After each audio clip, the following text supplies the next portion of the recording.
¿Qué tal? ¿Cómo están? Bienvenidos a La Silla Rota. Yo soy Jorge Ramos, director editorial, y les doy, como siempre, la más cordial de las bienvenidas a este espacio que ustedes saben, pues invitamos a quienes nos ayudan a entender, a comprender qué es lo que está sucediendo en distintos ámbitos. Y bueno, en este caso no es la excepción, y pues les doy la bienvenida a dos amigos politólogos que siempre nos ayudan a comprender lo que está sucediendo.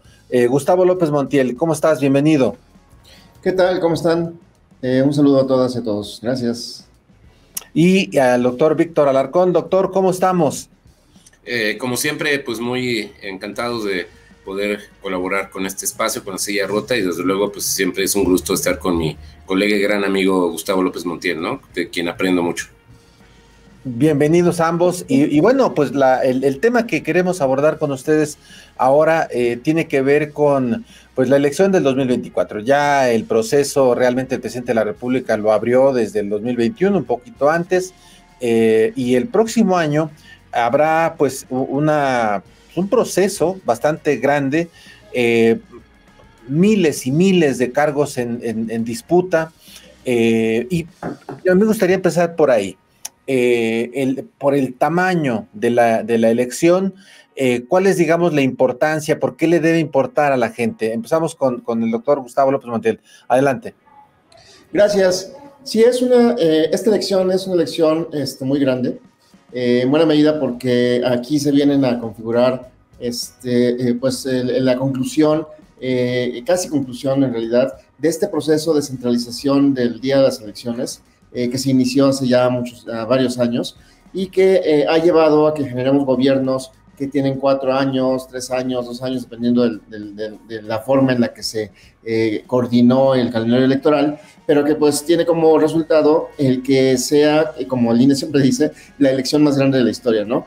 Sin embargo, pues tenemos los recursos, las herramientas, me parece también las reglas, pues para poder transitar en esta elección de manera pacífica, adecuada.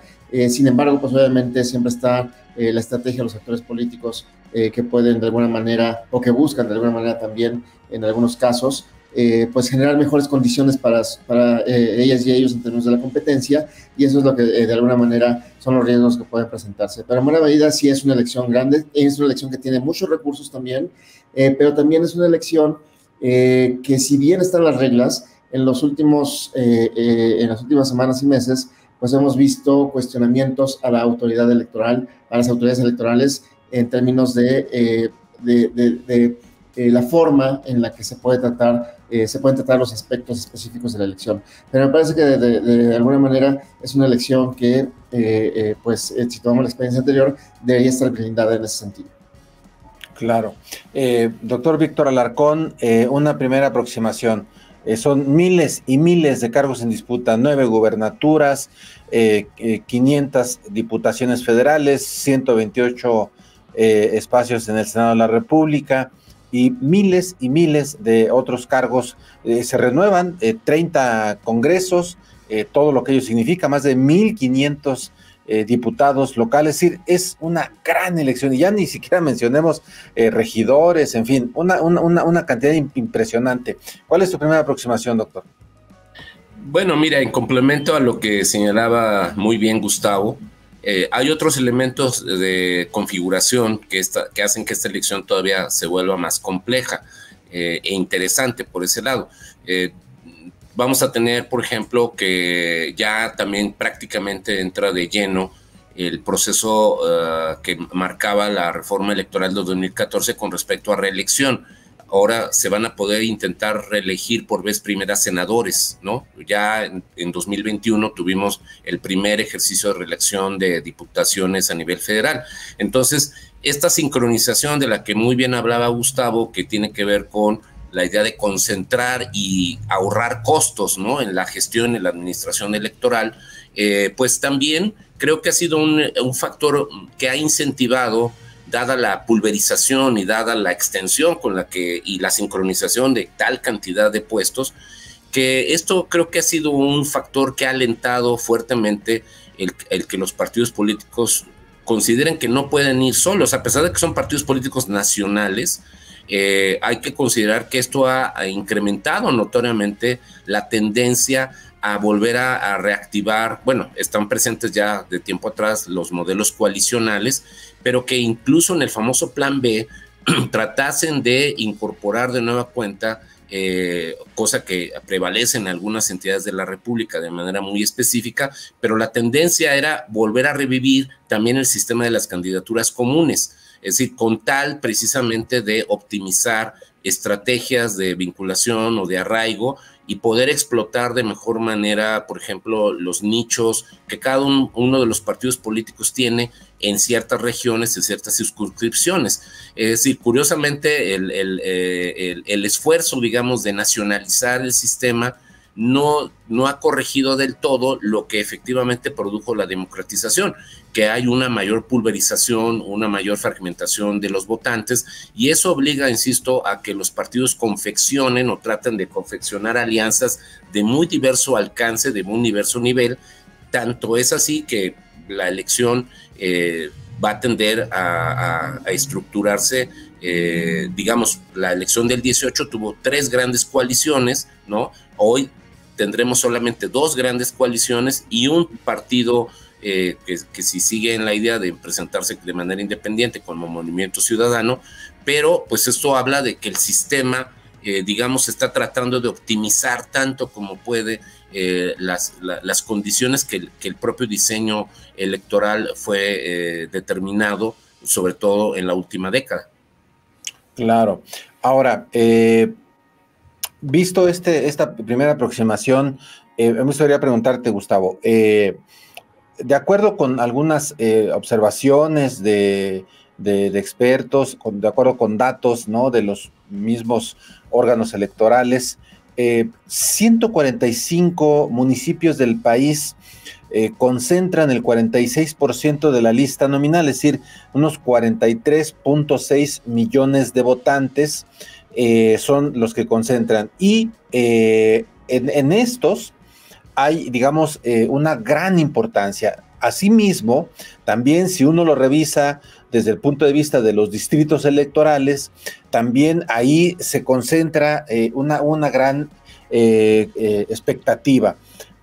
Viendo los números, viendo el mapa de cómo está dividido el país, ahora pues el gobierno se jacta de tener 21 a 22 gubernaturas, pero habrá 9 gubernaturas en disputa y ellas muy grandes. Ciudad de México, que es muy grande, Veracruz, que es muy grande, Puebla, que es muy grande, Guanajuato, que quizá no sea tan grande, pero no las tiene todas consigo ahí Morena. En fin, pareciera que las cosas se podrían concentrar en estos 145 municipios. ¿Tú cómo lo estás viendo? ¿Tú crees que ahí se van a tirar a matar o van por todas las canicas? ¿O cómo sería pues la estrategia que tú estarías viendo? Pues mira, es relativamente complejo porque en buena medida tiene que ver con la forma en la que se da la dinámica electoral local. No es lo mismo la elección nacional que la elección local en estos casos, porque en muchos casos los grupos políticos que apoyan tal vez a un candidato o candidata a nivel nacional no lo hacen de la misma forma a nivel local, no apoyan al mismo partido. Si nosotros vemos, por ejemplo, los mapas de las elecciones en donde se ha elegido presidente en los últimos años y comparamos, por ejemplo, el mapa de la elección de presidente con el mapa de la elección de senadores, hay una diferencia en los colores y más aún en la elección de diputados y diputadas.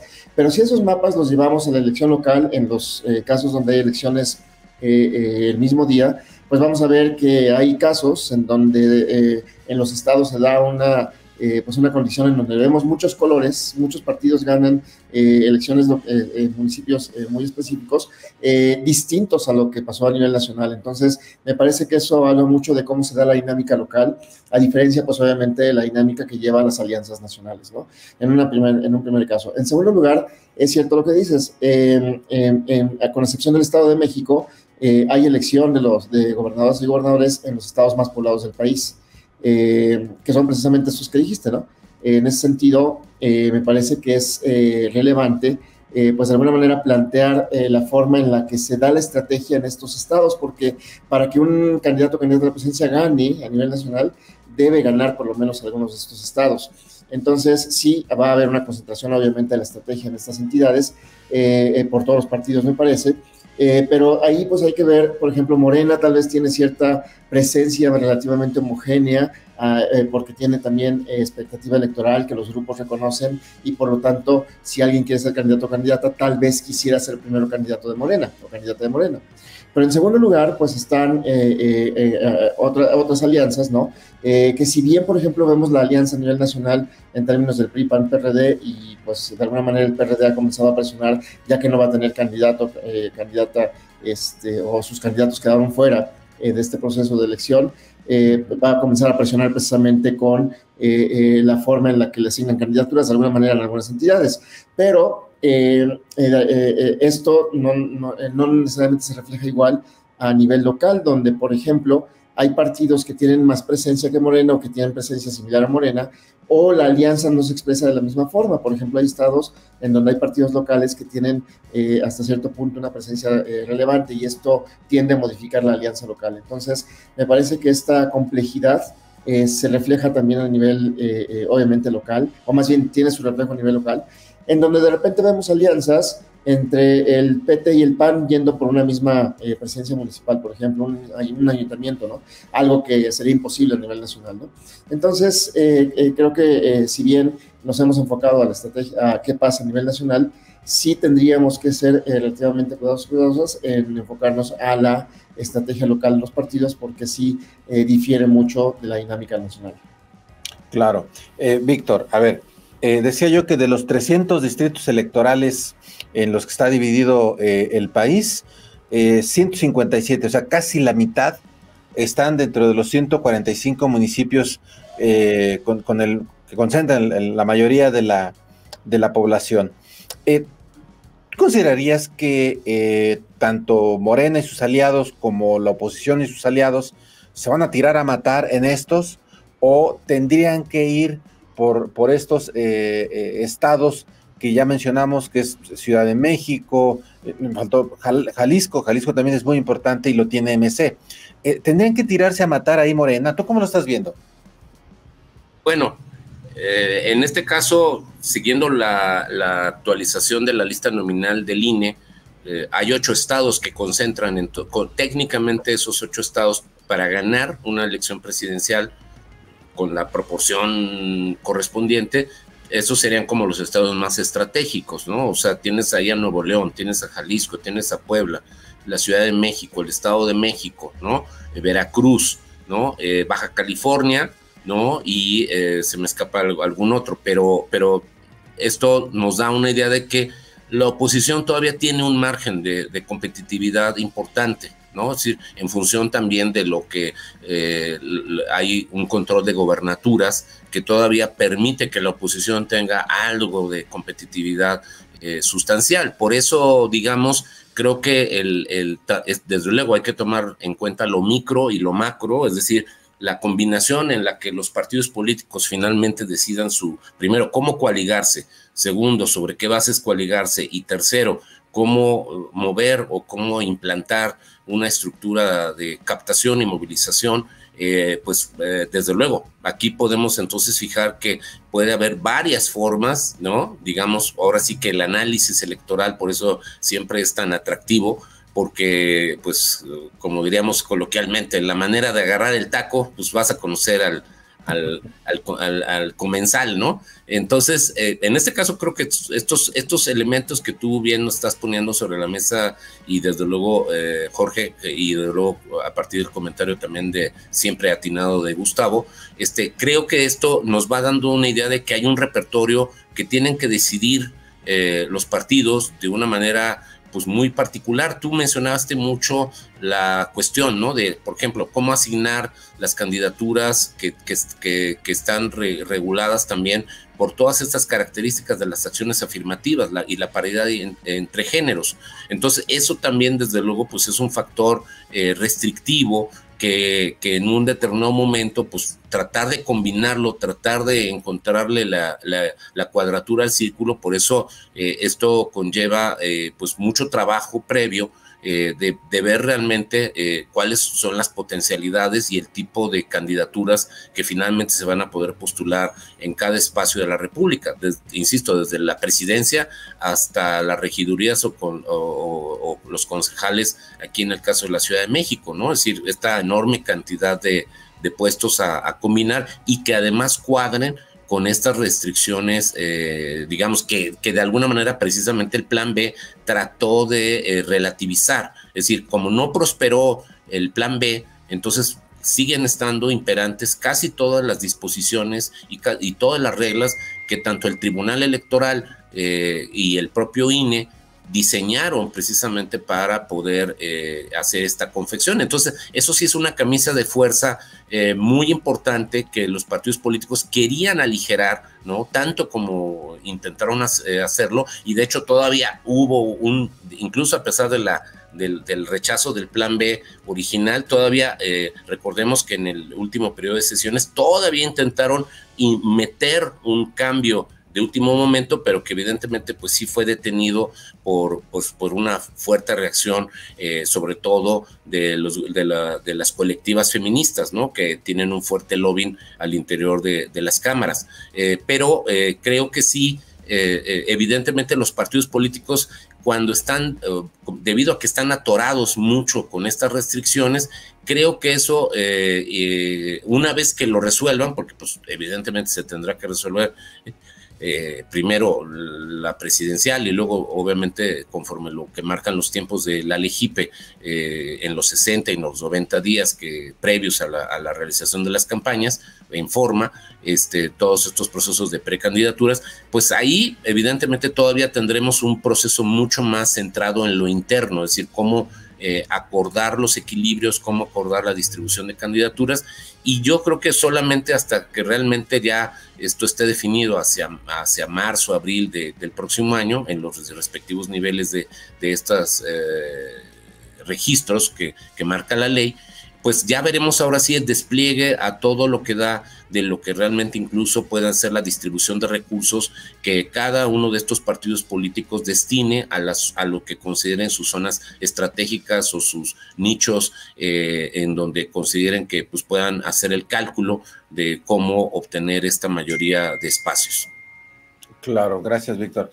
A ver, Gustavo, me gustaría, retomando primero un comentario que hizo Víctor y luego una segunda parte de la pregunta. Pero la primera parte de la pregunta sería, ¿tú coincidirías en que una vez vistos estos elementos, tú coincidirías con Víctor en que la oposición, entendiendo por oposición a PAN, PRI, PRD y en su defecto también a MC, sea unido o sea fuera de una gran coalición, ¿tú coincidirías en que tienen margen de competitividad para el 2024 y entendiendo como un todo, en la presidencial, incluso en el Congreso y en las gubernaturas? ¿Tú le ves margen de competitividad a la oposición? Es decir, ¿no las tiene todas consigo Morena? No, yo creo que no, en buena medida. Creo que hay un margen de competitividad dado por el propio supuesto sobre el cual el presidente está planteando la elección. Creo que el presidente está planteando la elección en términos de una elección que gira en torno a una estructura electoral, que es su partido político, y la estructura que él ha generado a partir precisamente de los programas sociales que se han configurado. Si atendemos, por ejemplo, a lo que se dijo hace unas semanas, en el sentido que más del 30% de la población está en un programa social, pues eso le garantiza al presidente no los 30 millones de votos que él obtuvo, pero sí una cantidad importante de votos como para poder asegurar hasta hace me parece unos días, que cualquier candidato o candidata de Morena pueda ganar la elección. Creo que ya eso con el tema de Xóchitl Gálvez tal vez ya no es tan posible ahora mismo, ¿no?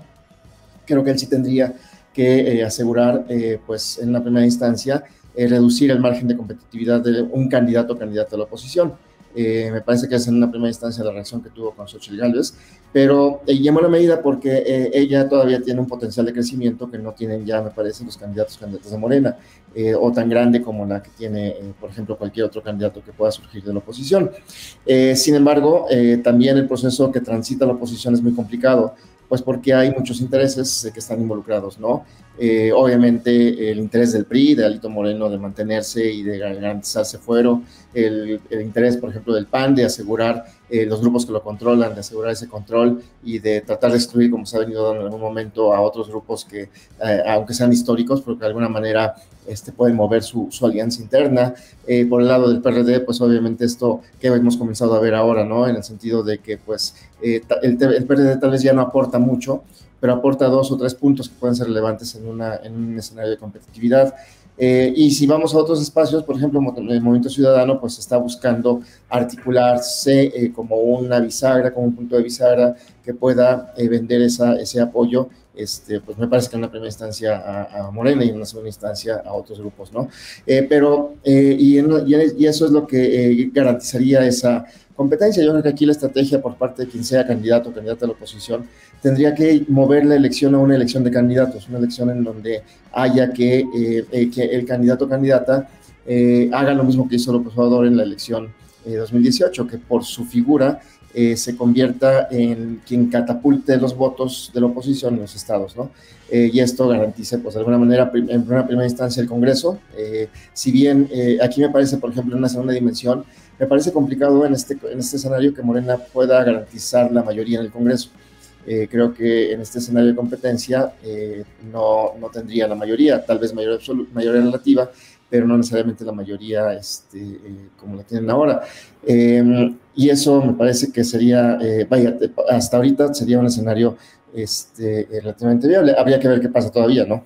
No sabemos si va a haber algún candidato independiente que de repente se robe algún porcentaje de votos y que en ese sentido pueda de alguna manera desarticular alguna estrategia que vaya en contra de Morena. Eso me parece que sería en ese sentido lo relevante en ese caso. Muy bien. A mí me gustaría que los dos me dieran un punto de vista respecto de si la distribución de candidaturas tanto en los partidos internamente como en las alianzas los puede llevar a un riesgo de ruptura. Me explico. Que ya estamos viendo, por ejemplo, ahorita el caso del PRD, que se siente excluido y que canta ahí una pausa en la relación con la alianza porque ninguno de sus cuadros llegó a la siguiente fase rumbo a una eventual candidatura a la presidencia. Si eso está pasando con la presidencial, pues yo no me quiero imaginar con los 500 candidaturas de diputados, los 128 de senadores, o sea, se van a desgarrar. Entonces la pregunta es, y me gustaría el punto de vista de los dos, si ven algún punto de ruptura a la hora de la distribución de las postulaciones. Y luego una segunda fase de la pregunta, ¿qué tan riesgoso ven que los partidos crujan por el tema de cumplir? Ya lo mencionaba un poco hace un momento Víctor, que crujan al momento de tener que cumplir con las acciones afirmativas, candidaturas para mujeres, ¿no? De manera equitativa, y para otras expresiones. Adelante, Víctor.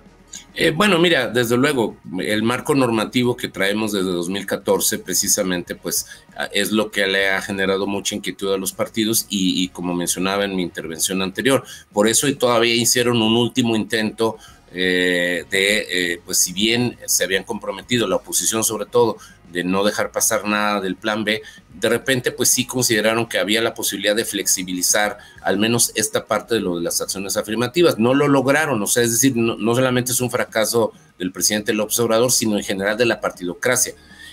Y eso evidentemente entonces, pues bueno, les obligará a tener que trabajar bajo ese escenario. Entonces, bueno, no es algo que en general los partidos políticos estén muy convencidos en los últimos años de el resultado que ya terminaron viendo, porque una cosa era quedar bien con ciertos lobbies, con ciertos grupos, y se dieron muy a la tarea de sí, vamos a hacerlo, etcétera, y es con lo correcto y todo eso. Pero ahora que ya vieron los impactos, pues, ¿qué es lo que se ha producido? Mayor centralización, o sea, menos democracia interna, menos primarias, o sea, curiosamente la reforma del 14 y las acciones afirmativas, lo que han provocado, lamentablemente, y aquí sí probablemente puedo generar una discusión muy fuerte con muchas colegas del feminismo, de los grupos de las acciones afirmativas. Curiosamente, los partidos políticos, las direcciones regresaron a los modelos de negociación popular. Es decir, hoy podemos observar que prácticamente ninguno de los partidos políticos está sometiendo sus cargos de elección a primarias internas. Todo se ha regresado, y derivado por la exigencia de los modelos de coalición, todo se ha replegado de nueva cuenta a una verticalización de la política. Es decir, ha sido un resultado contradictorio. Y esa verticalización, pues, ¿qué es lo que ha generado? Que solo los grupos de lobby de las acciones afirmativas, pues son los que, y obviamente los partidos están vadeando eso para poder entonces negociar con sus compadres, con sus amigos, con los grupos tradicionales, etcétera. Entonces ahora se han tenido que adaptar, simular o mimetizar pues mucho del modelo. Es decir, curiosamente, algo que se preveía o se prevé como un elemento de mayor justicia para ciertos grupos, pues desde luego, nominalmente sí se está haciendo, pero cualitativamente la cosa es un asunto cuestionable sobre lo que finalmente se obtiene como calidad de representantes, ¿no? Tanto hombres como mujeres y de las diversidades. Entonces, ese factor, digamos, pues puede ser un factor restrictivo que sí puede poner en punto de tensión, ¿no? Ya lo ha puesto desde hace las últimas 3 o 4 elecciones, el tener que cumplir con estos aspectos normativos. Entonces, bueno, pues evidentemente los partidos al final pues tienen que decir, oye, pues yo sí quería que tú fueras el candidato, pero pues tuve que ajustar la cuota o el espacio y pues ni modo, no hay de otra, entonces te voy a tener que ofrecer otra cosa y evidentemente pues los partidos políticos se han tenido que adaptar a ese marco restrictivo que desde luego pues finalmente los partidos políticos no son entidades unánimes y habrá ganadores y perdedores al interior de cada una de estas organizaciones y eso pues desde luego siempre provoca que el famoso fuego amigo, ¿no? Que siempre en una invención panista, ¿no? Que fue hace como 10, 15 años, que precisamente los inconformes pues o en algún momento adoptarán posiciones de transfugismo o de acciones digamos de trasladarse a otras organizaciones, tomar la vía independiente, como bien señalaba Gustavo, o en su defecto simplemente ser actores pasivos en que se abstienen de incorporarse o participar en la elección. Entonces, y otra fracción muy pequeñísima, pues a lo mejor sí decide irse a la ruta de la impugnación por la vía jurisdiccional, es decir, las personas que pierden se inconforman e incluso todavía hasta en las etapas finales del cuando ya, incluso siendo candidatos, ya hemos visto juicios que reclaman y que no se quieren someter a estos principios de acciones afirmativas, es decir, reclamando de que el orden de los escaños o del orden de prelación para tratar de cumplir con la paridad en todo, etcétera, pues sigue habiendo juicios electorales que se resisten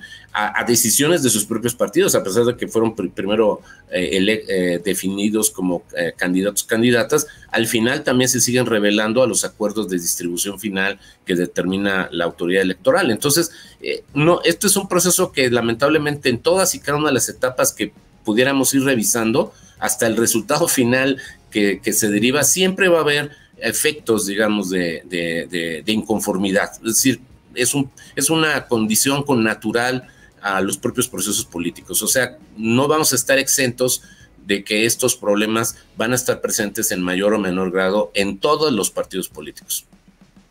Gustavo, tu opinión.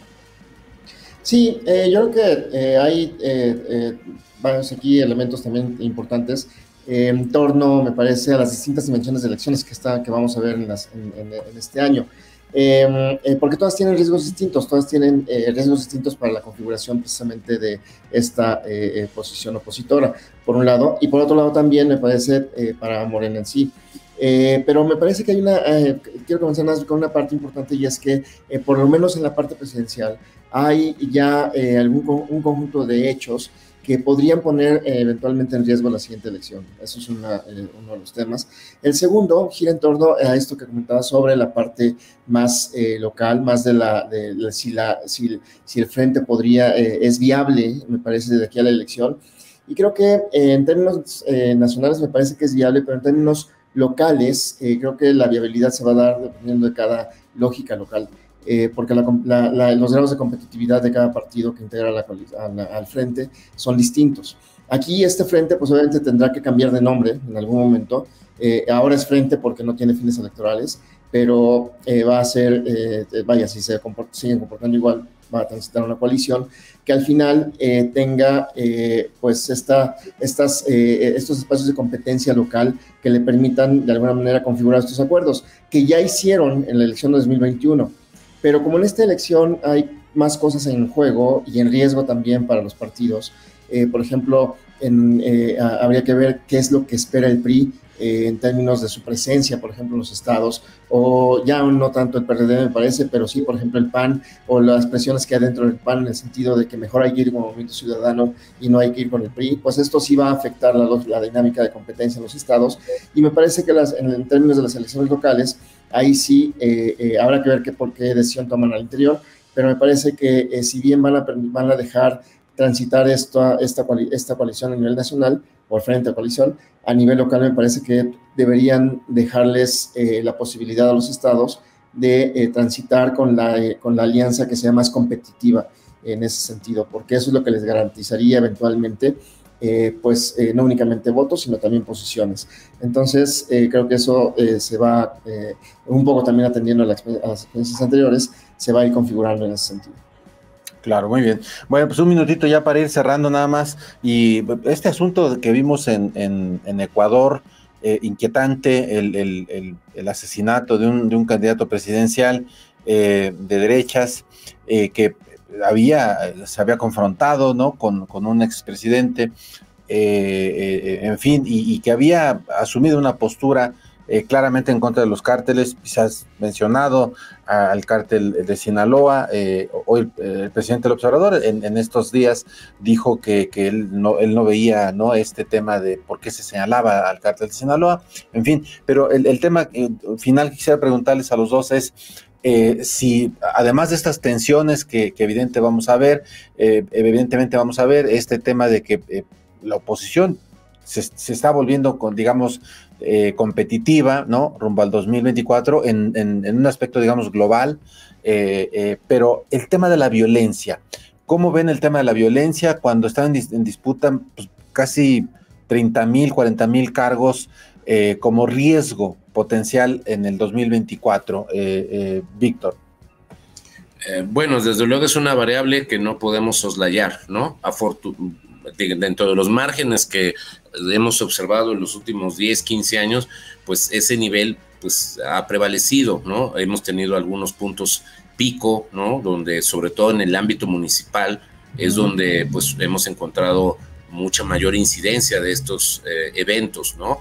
Donde abiertamente pues en zonas del país los cárteles de la droga pues literalmente están tomando una postura abierta de imponer o sugerir o presionar a los partidos políticos con respecto a la designación de las candidaturas, o una vez ya designadas las candidaturas, más que por sí mismo colonizar un poco en sí mismo a los partidos políticos, pero sí los acercamientos y las presiones a negociar durante el proceso electoral o incluso una vez que ya los candidatos ganadores o ganadoras toman posesión, pues la presión del crimen organizado pues es muy abierta, muy explícita, ¿no? Entonces creo que ahí en el factor pre o post electoral o durante la elección, pre, durante y después de la elección, es un factor que tenemos que estar muy atentos a la manera en que esto está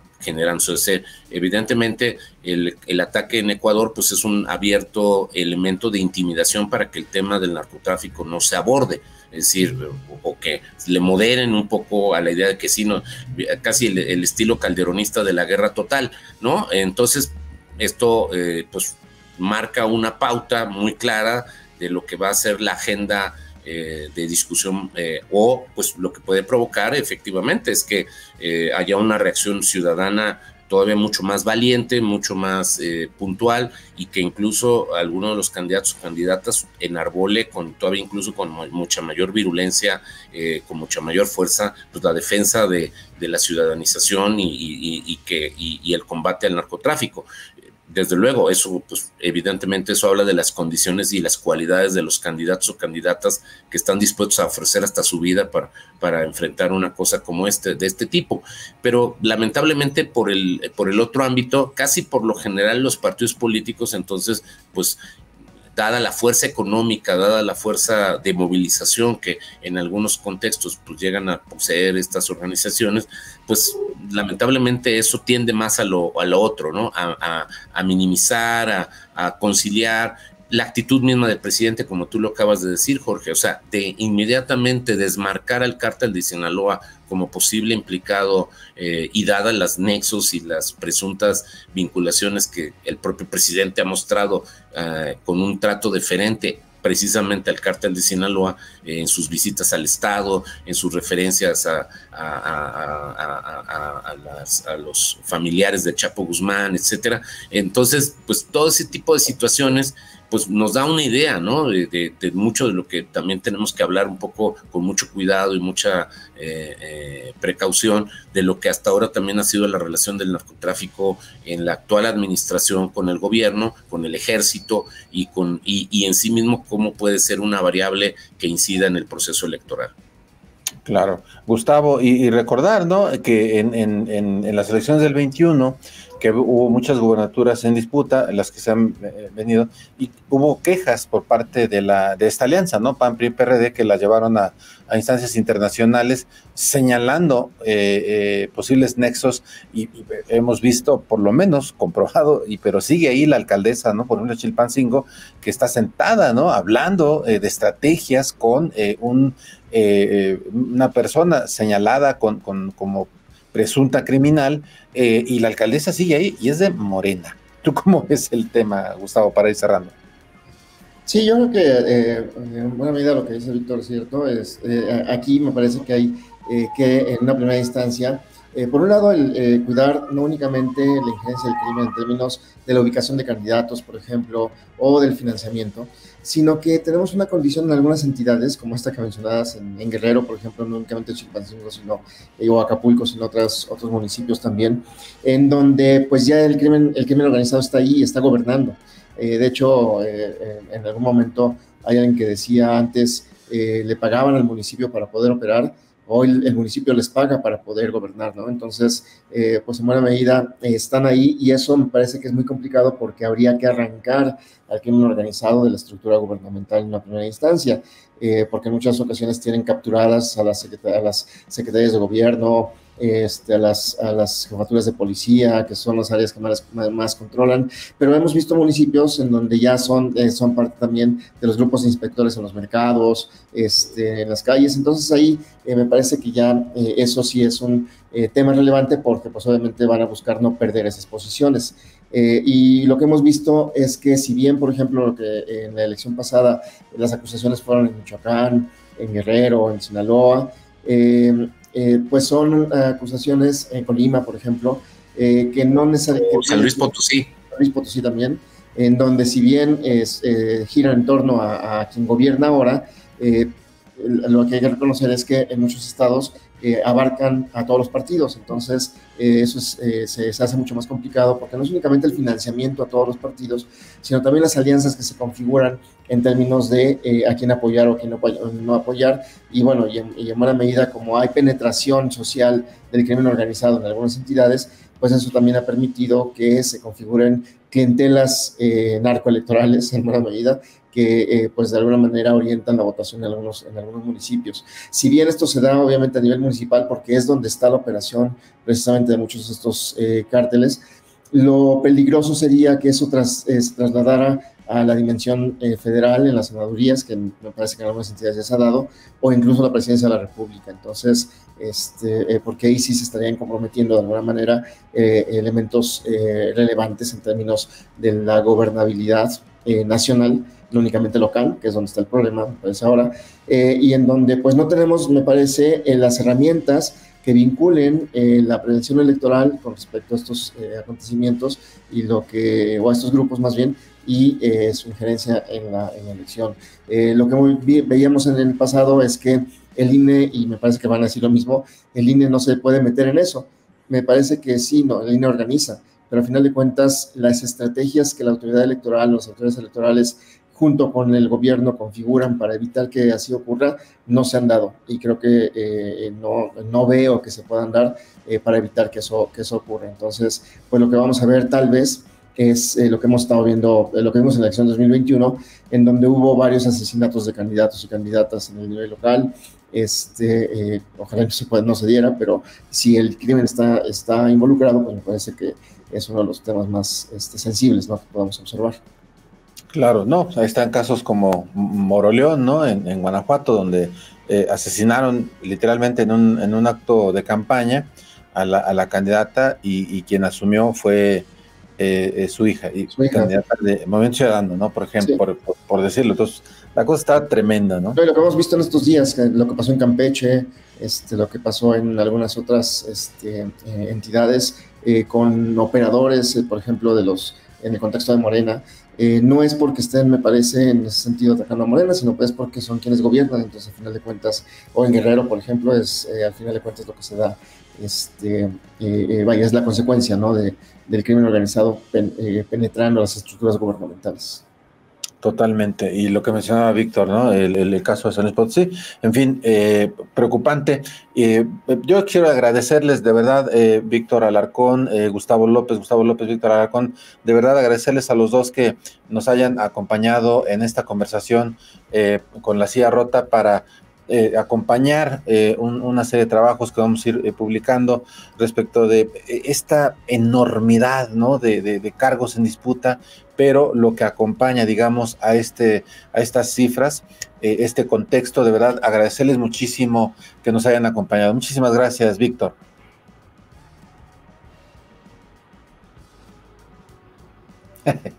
Se te apagó el micro. Muchas gracias, Gustavo. Gracias, Jorge, y gracias a mi maestro Víctor Alarcón. Gracias. Muy bien, muchísimas gracias. Bueno, pues yo también quiero agradecerles a ustedes que nos hacen el favor de vernos y escucharnos. Yo soy Jorge Ramos, director editorial de La Silla Rota, y hasta la próxima conversación. Insistimos con los personajes, las personajes de Diana ahora, que nos ayudan a comprender lo que pasa en nuestro entorno. Muchísimas gracias y hasta la próxima. No, gracias. Ahora sí ya se abrió el micrófono. Gracias, Gus. Como siempre, mi afecto. Muchas gracias. Gusto. Hasta la próxima. Gracias. Gracias.